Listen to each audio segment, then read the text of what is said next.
LaTeX અને બીબટેક વાપરી references એટલે કે સંદર્ભો બનાવવાના આ સંક્ષિપ્ત ટ્યુટોરિયલમાં સ્વાગત છે।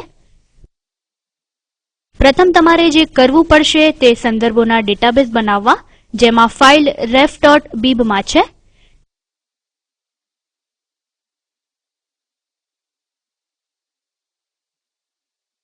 ચાલો આ ફાઈલમાં નીચે જઈએ અને પાછા ટોચ ઉપર જઈએ। આ દરેક સંદર્ભો એક વિશિષ્ટ કીવર્ડ વડે શરૂ થાય છે। ઉદાહરણ તરીકે આ સંદર્ભ માટે કીવર્ડ છે KMM07। લેટેક ફાઈલમાં હું લેટેક ફાઈલ ખોલું એ જગ્યા પર જ્યાં તમે જો સંદર્ભ વાપરવા ઈચ્છતા હોવ તો CITE આદેશ આપો।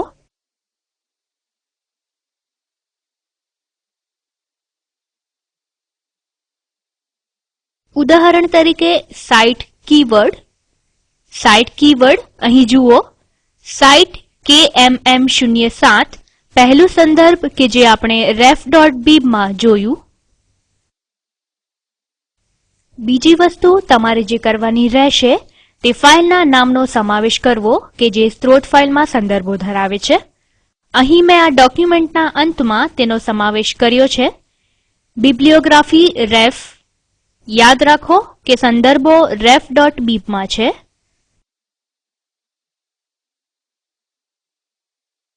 હવે તમારે કહેવું પડશે કે કઈ ગ્રંથસૂચી શૈલી વાપરવી છે। તે આ સ્ત્રોત ફાઈલના ટોચે સમાવેશ કરાયું છે। આ આદેશ બિબ્લિયોગ્રાફી સ્ટાઇલ પ્લેન, ધારો કે અહીં આપણે પ્લેન સ્ટાઇલ એટલે કે સાદી શૈલી વાપરીએ તો સાદી શૈલીમાં સંદર્ભો બનાવવા માટે નિમ્નલિખિત આદેશોની શ્રેણી એક્ઝિક્યુટ કરવામાં એટલે કે પ્રદર્શિત કરવામાં આવે છે। પહેલા સ્ત્રોત ફાઈલને PDF લેટેક સંદર્ભો વાપરીને સંકલન કરો।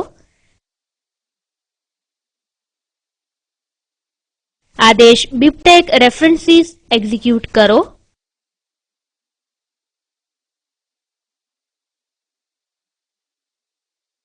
અને ત્રીજી વાત, સ્ત્રોત ફાઈલને PDF લેટેક સંદર્ભો વાપરીને વધુ 2 વાર સંકલન કરો। એક વાર, 2 વાર। સંદર્ભો હવે બની ગયા છે। ચાલો જઈને જોઈએ। બીજું પૃષ્ઠ, અહીં લખાણ છે, અહીં સંદર્ભોની સૂચિ છે। ચાલો જરા નીચે જઈએ।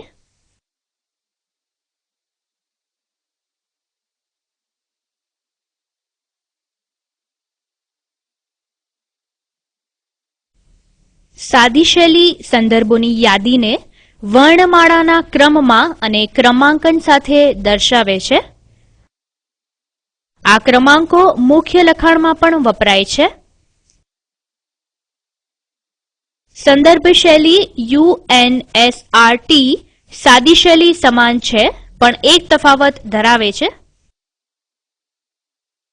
અહીં UNSRT મૂકો।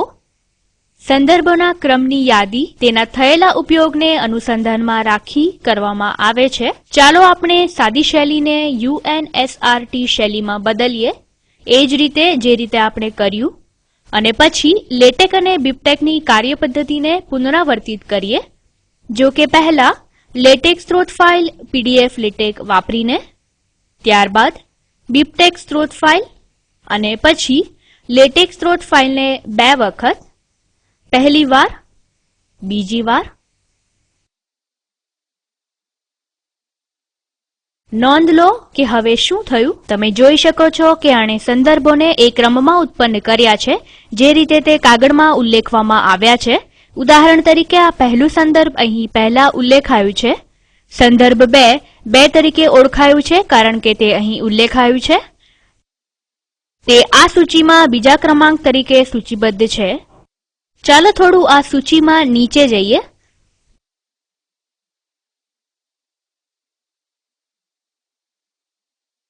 ઠીક છે, ચાલો પાછા આવીએ। સંદર્ભોને એ રીતે ઉત્પન્ન કરીએ કે જેમ વૈજ્ઞાનિકો વાપરે છે। તો શૈલીને આલ્ફામાં બદલીએ। ચાલો આને આલ્ફામાં બદલીએ। સંગ્રહીએ અને પછી લેટેક અને બીબટેકની રીત પાછી પુનરાવર્તિત કરીએ કે જે છે પીડીએફ લેટેક સ્ત્રોત ફાઈલ, બીબટેક સંદર્ભો, પીડીએફ લેટેક સંદર્ભો, એક વાર, બે વાર અને પછી નોંધ લો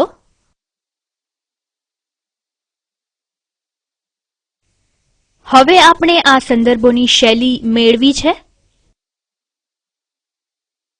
ચાલો જરા આના નીચે જઈએ અને જોઈએ। ઠીક છે,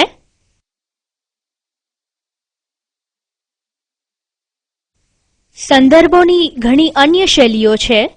મેં હવે બે ફાઇલ ડાઉનલોડ કરી છે, harvard.sty અને ifacબીએસટી।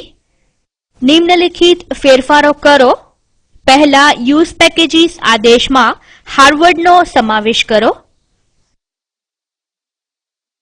જેમ મેં હમણાં કર્યું અને ત્યારબાદ શૈલીને ifacમાં બદલો।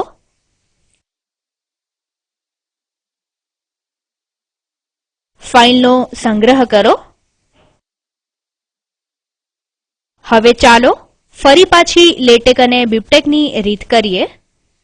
લેટેક, બીબટેક, લેટેક એક વાર, લેટેક બે વાર।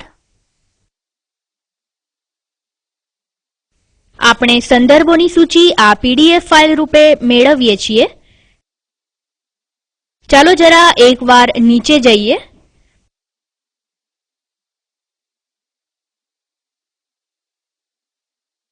તે વર્ણમાળા અનુસાર ગોઠવ્યા છે પણ સાદી શૈલીની જેમ આમાં શ્રેણીય ક્રમાંકો નથી, સંદર્ભ લેખકના નામ અને વર્ષ વડે છે।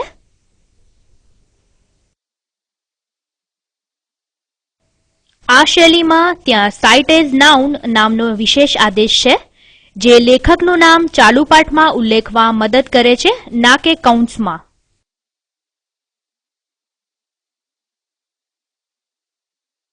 નોંધ કરો કે અહીં આપણે ફક્ત સાઇટ વાપરી છે અને આપણે બધા જ સંદર્ભો ફક્ત કૌંસની અંદર મેળવ્યા છે। ધારો કે ઉદાહરણ તરીકે આ બીજો ફકરો જુઓ। પાઠ્યપુસ્તક KMM07 દ્વારા પાઠ્યપુસ્તક લેખક અને પૂરી જાણકારી કૌંસની અંદર આવે છે। જો હું આને સાઇટ એઝ નાઉનમાં પરિવર્તિત કરું, તેનો સંગ્રહ કરો અને સંકલન કરો।